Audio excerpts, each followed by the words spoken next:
Det projekt, vi laver på Hurup Højskole, er et forsøg på at finde ud af, hvorfor det er så svært at fastholde en ændring af en livsstil. Hvorfor er det så svært bagefter at fastholde de ændringer, man har lavet? Hvad er det, der gør det? Det vil vi godt prøve på at komme tættere på, både de fysiologiske, men også de sociologiske og de psykologiske mekanismer, der gør det.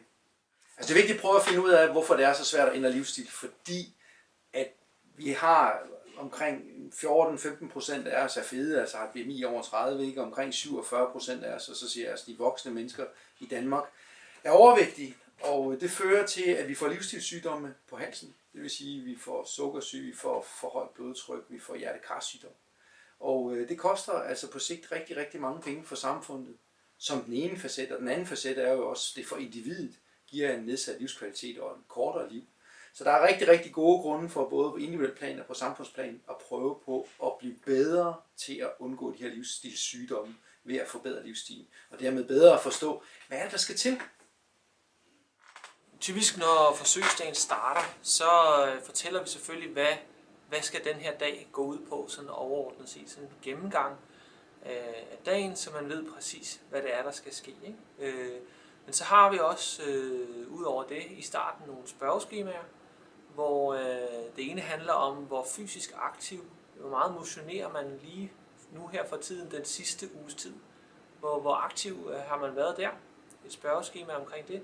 Og så et spørgeskema om sådan generel livskvalitet. Hvor glad er man inden for nogle bestemte områder, hvor tilfreds er man med sin tilværelse, fordi vi tror, at det kan afhænge af, hvor aktiv man er, blandt andet fysisk, at det to ting hænger sammen, men også hvor tilfreds man er med sig selv og sin vægt og den tilværelse, man har.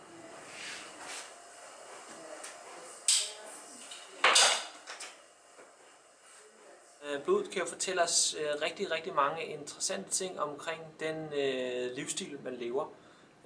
Vi undersøger sådan, hvad kan man sige, ligesom hvis man skulle til lægen og have et generelt helbredstjek, så undersøger vi alle sådan helbredsparametre, man nu kan måle i blodet. Herunder for eksempel sådan noget som langtidsblodsukkeret. Hvordan har blodsukkeret været over de sidste par måneder? Der har vi nogle bestemte mål, vi kan gå ind og undersøge der.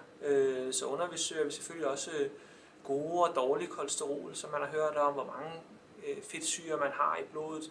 Sådan en hel række parametre, som kan have betydning for, eller afspejler, hvor sund man har været, både inden for den sidste årrække, men også inden for de sidste par måneder. Ikke? Så kommer vi til biopsien, og det er måske det, som en del af deltagerne har været lidt bekymret for, fordi det er svært at vide, hvad er det for noget, hvad er det, man går ind til, når man deltager og skal have taget sådan en muskelbiopsi for eksempel.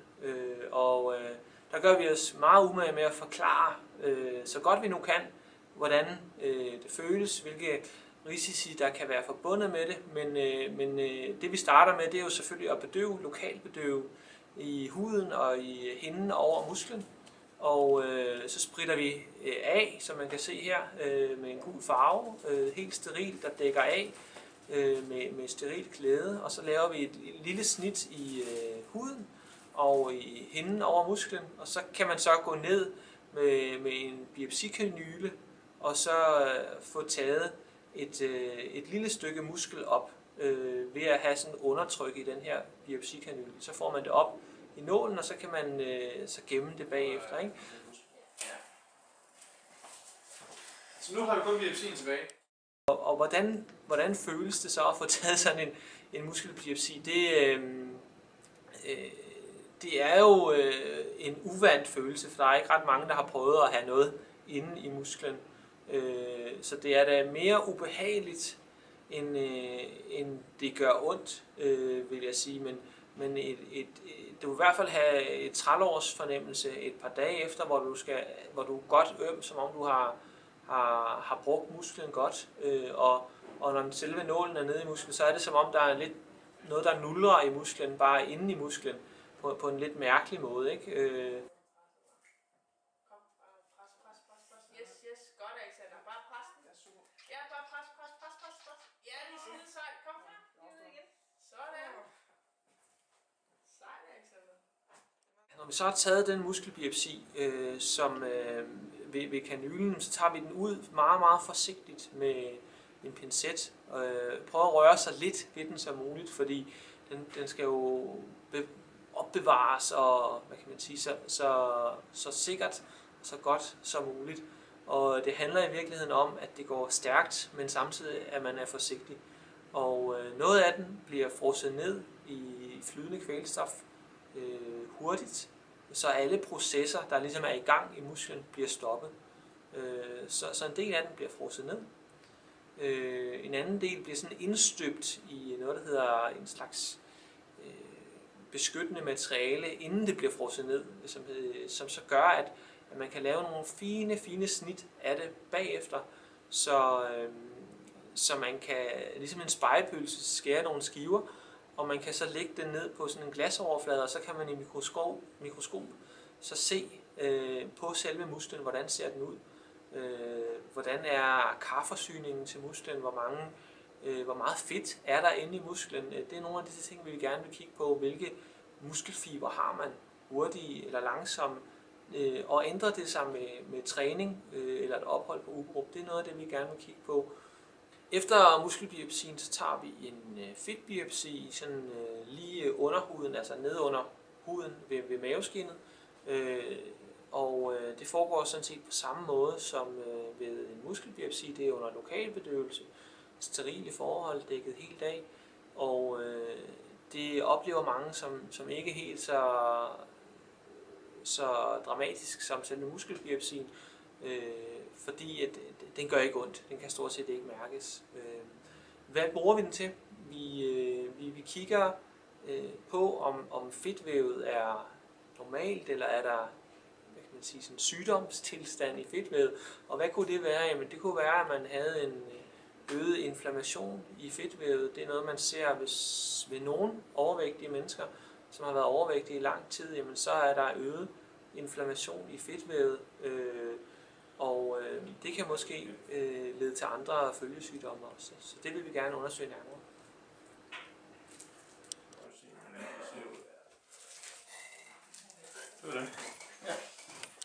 Ja, men på samme måde som muskelbiopsien, så gælder det om at være meget forsigtig med fedtbiopsien, altså fedtet, der er taget ud af kroppen hos forsøgspersonen. Og det skal også gemmes så hurtigt som muligt. En del af det skal fryses ned i det her flydende kvælstof også. Den anden del, den lægger vi ned i en gul væske, som gør, at det bliver fikseret, sådan så man også kan kigge på fedtcellerne i mikroskopet og netop undersøge den her grad af betændelse eller inflammation, der måtte være.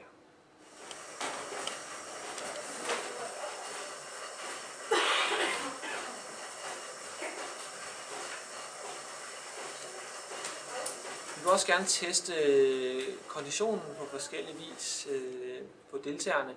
Og det er jo fordi, vi forventer, at der bliver trænet igennem, når man er på Ugrup Højskole, i hvert fald for nogen. Og det vil vi gerne måle ved sådan en konditest, en iltoptagelsestest, hvor vi måler på iltforbruget under arbejde, altså når man cykler ved stigende belastning. Og det ene ting, vi får ud af det er måske det, som flest kender til, det er den maksimale iltoptagelse. Så når man ser det i forhold til kropsvægten, så er det det, man kalder kondital. Og det har en direkte relation til, hvor sund man er, og hvilken risiko man har for at løbe ind i livsstilssygdomme også. Ikke? Så det er den ene del af testen, det der til sidst, når man har det rigtig hårdt, så er det de målinger, vi får der.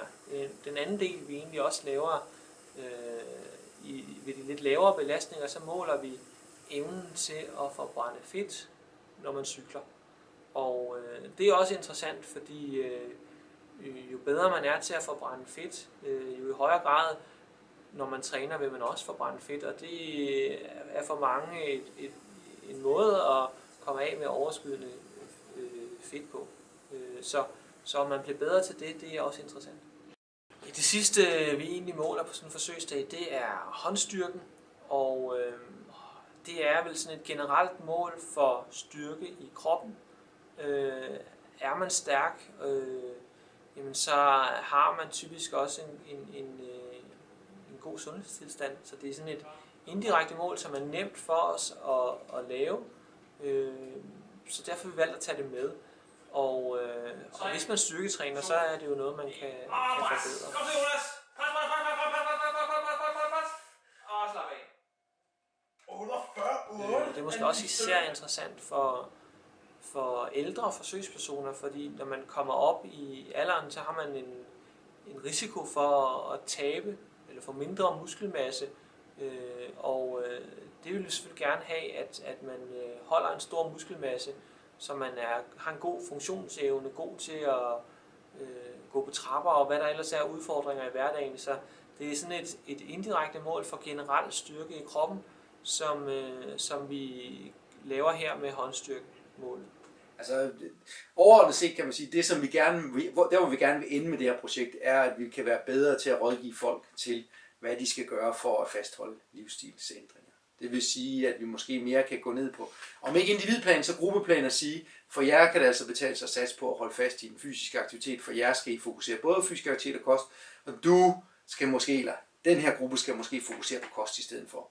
Og så får vi også forhåbentlig nogle koblinger mellem det mentale, psykologiske og det fysiske, så vi kan prøve at arbejde, altså kan rådgive på begge dele. Så det er jo det, i og med det her projekt i bund og grund er finansieret som et tværdisciplinært forskningsprojekt, så bør vi også på sigt komme ud med nogle tværdisciplinære budskaber. Det er ikke nemt, men det vil vi forsøge.